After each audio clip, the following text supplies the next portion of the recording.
ng gear ng power window regulator. Yan. Ford Everest. Sakit ng Ford Everest yan. Ito na yung ating finished product.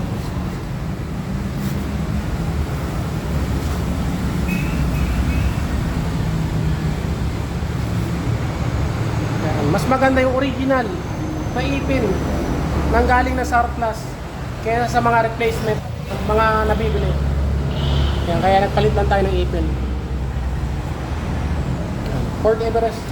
Okay.